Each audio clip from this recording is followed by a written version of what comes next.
Hello again. This is Dan Walsh on Red Hat Dan on Tech. This week, we're going to be joined by Tyler Fanelli, who's a software engineer working on the virtualization team.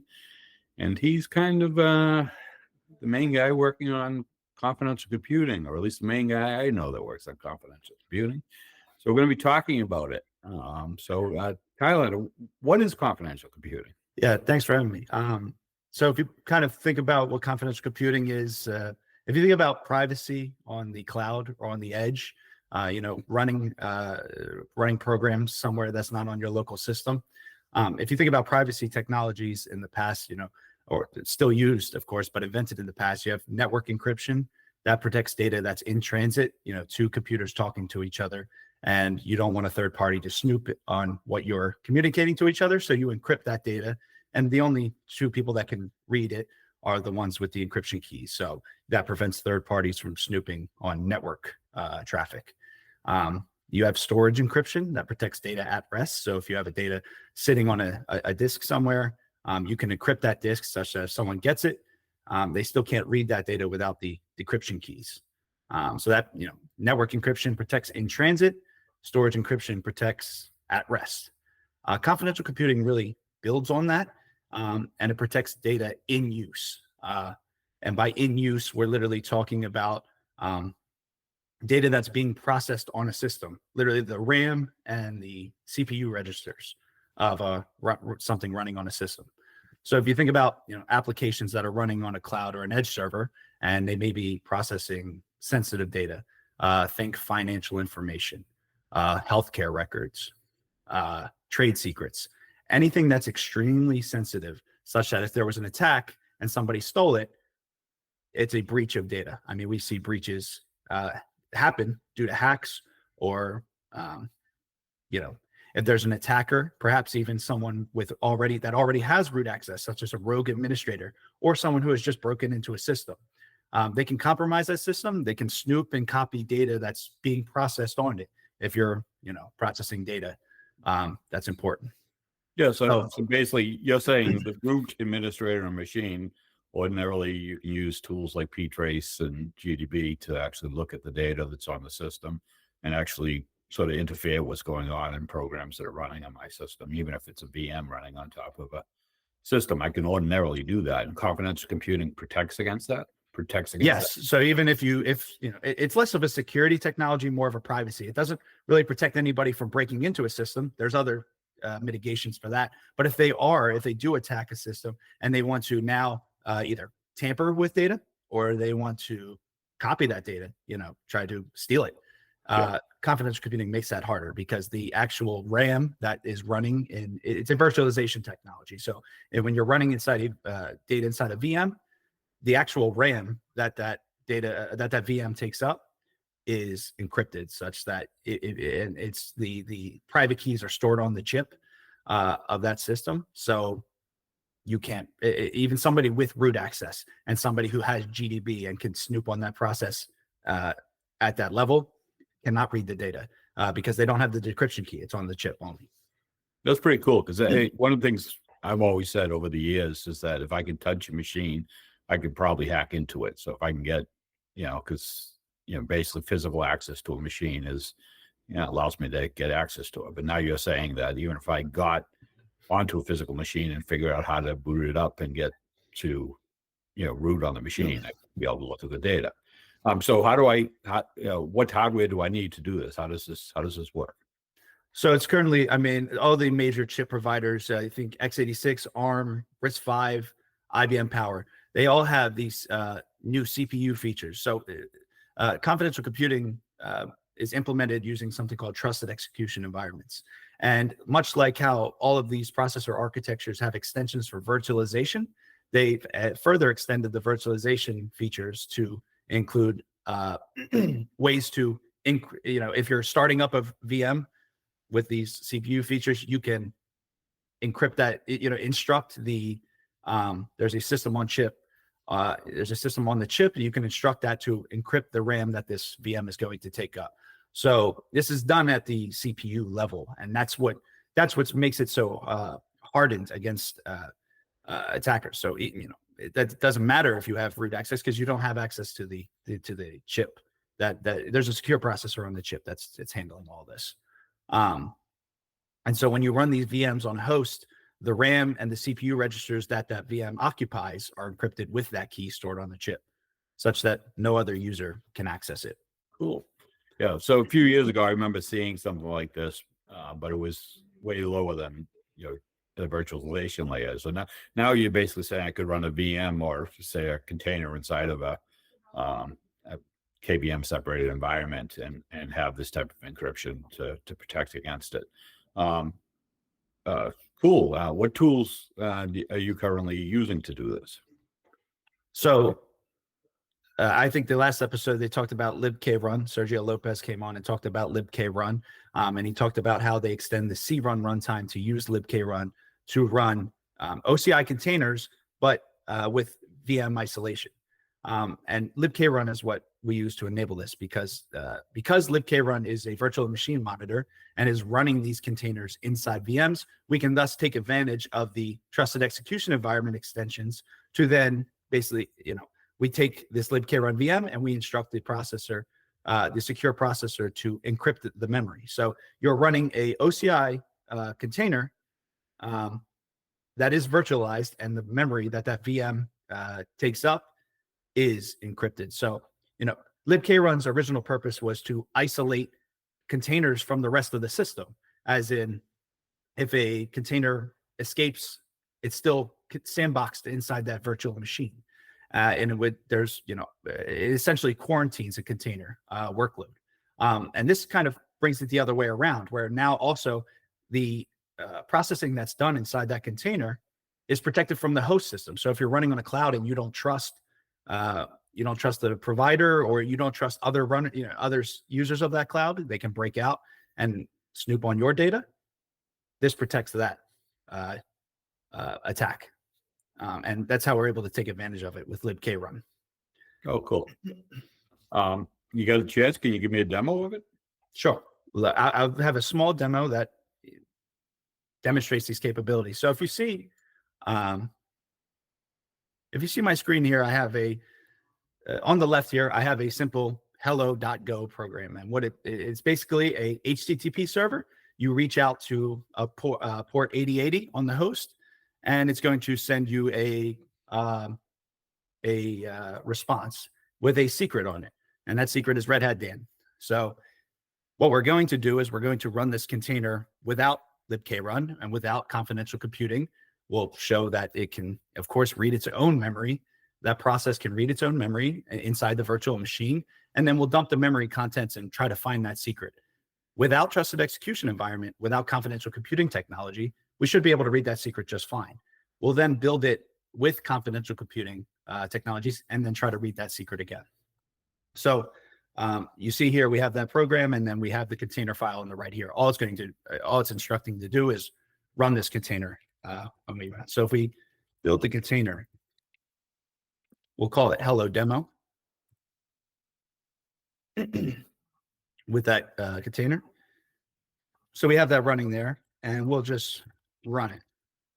So we'll run it on port 8080, like I said before, and we'll just instruct Podman to run it at port 8080. So we have a HTTP server on the right there running at port 8080. We'll make a post request. And it's running on local host, so we can just 0.0000 and then port 8080. We make that post request, and we should be able to get a response. So we have a response saying the secret is Red Hat Dan. Nothing out of the ordinary there. So we'll go to see we'll dump the contents of that process's memory. So if we see here, we have a process running on the system called hello. That's the container that's running. So we'll use gcore, which is just says take and we'll give the process ID, and it just says take those memory contents and dump them to a file. We have that file now, and we'll search for that secret. Remember, the secret is Red Hat Dan, so we'll look for it. And we're able to find it just fine because the memory contents are not encrypted. There's nothing special going on here. It's just an HTTP server.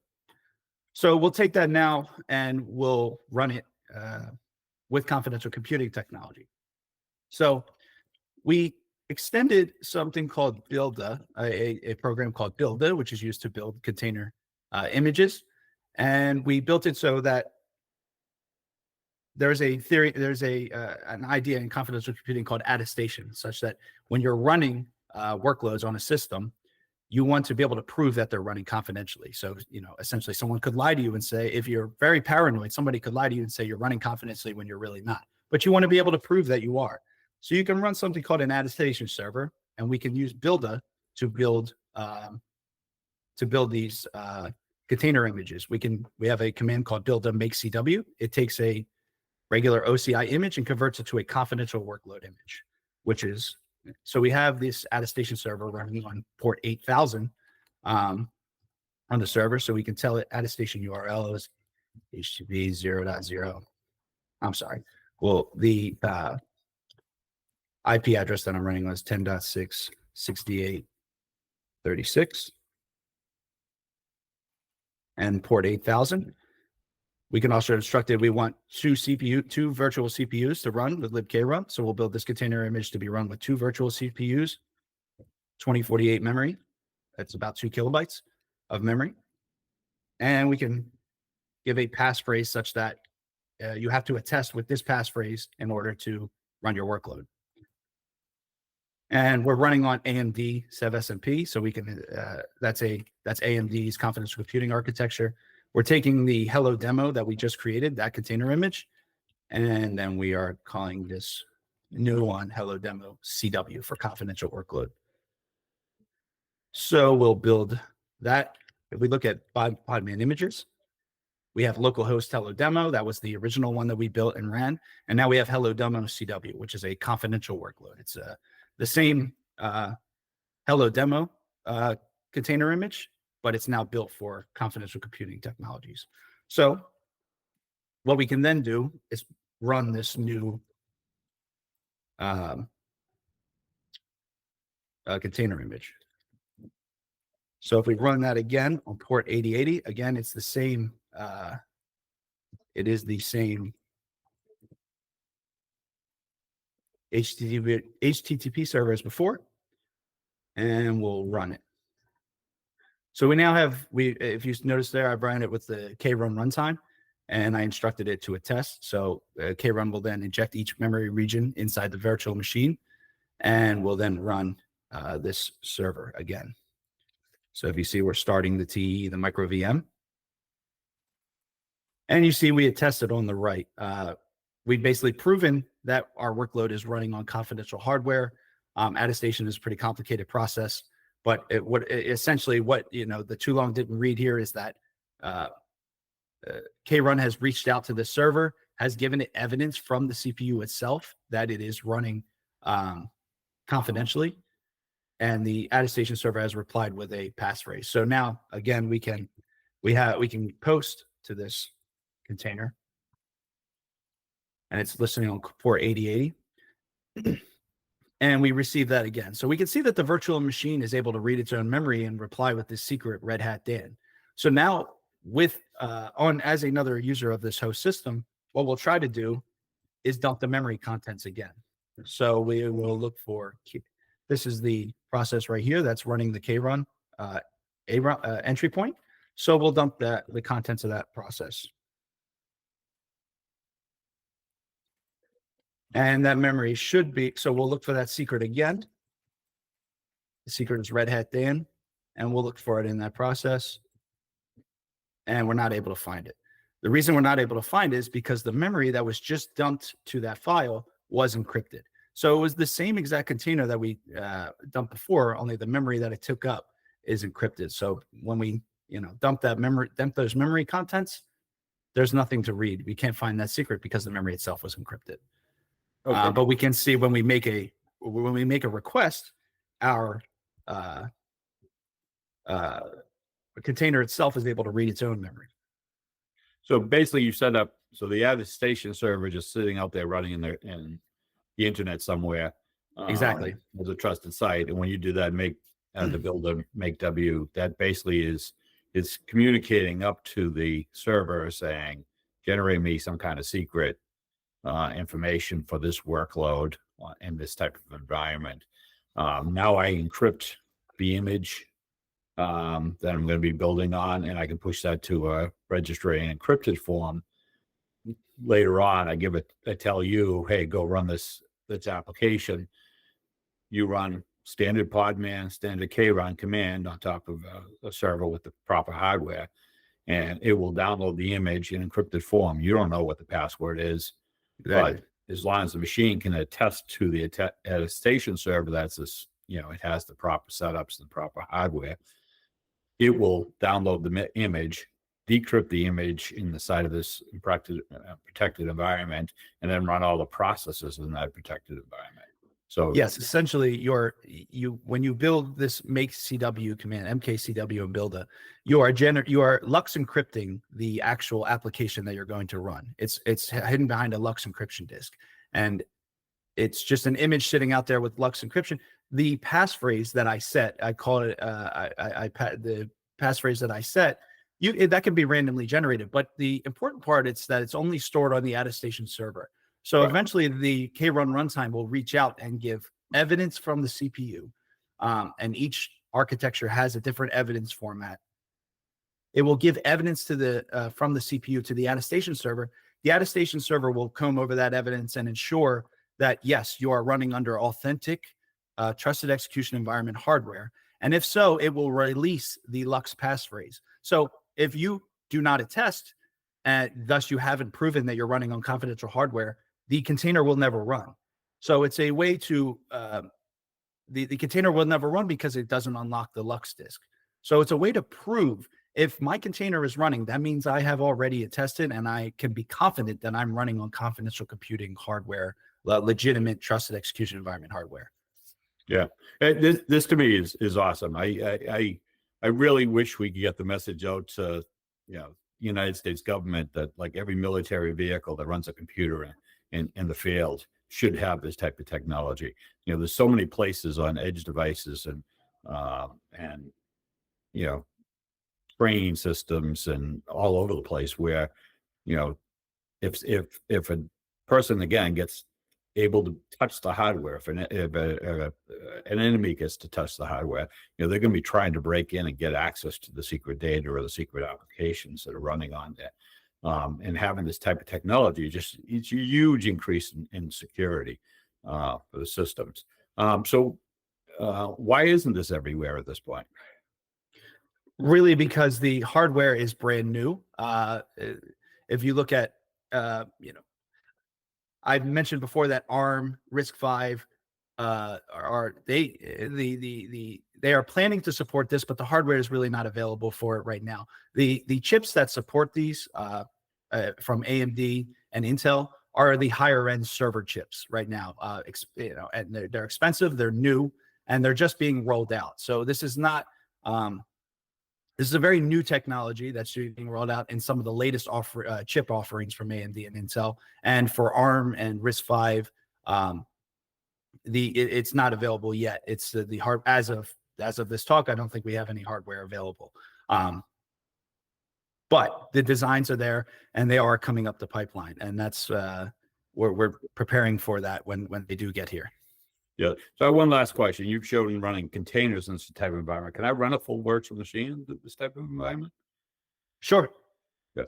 So basically anything I can run in a KVM separated environment can be run with confidence. Anything that you can run virtualized under a VM. And so I think the actual special use case would be containers, because we're running a container workload inside a virtual machine. The standard use case of this would be just a standard virtual machine, full operating system running with the CPU encryption technology. Okay, great. Thanks for coming on and teaching us about this. And I think this is, as I said, I think this would be a huge leap forward in security if, we were to get this software out there and propagated throughout the world. It really would help out. So thanks for joining us today. Yeah, go ahead. Yeah, I think just one important note is that there is so much put into keeping someone from breaking into a system. Rightly, you don't want people to break into your systems because then they could steal your data. This just prevents, this another layer of technology. So even if another layer of protection and privacy, even if somebody does break into your system, if you're running your workloads with confidential computing enabled, it may not be the end of the world. They still may not be able to steal the secrets. And that's why I say that this is very, very sensitive data that's being processed, because even if there is a break-in, they may not, you will not be able to read the memory contents because it's encrypted. So even if you broke it, even if you had one app running on, if you had two or three apps running on the same system at the same time, and you were somehow able to break from one app out to get root on the system, you would not necessarily, through this technology, you would not be allowed to look at the other apps Exactly. that run the system. Exactly. You have been compromised, but you still have not your sensitive data. That is the important part. The data that's being processed is still unable to be stolen or tampered with. Okay. All right. Thanks a lot. And we'll talk to you later. Thanks.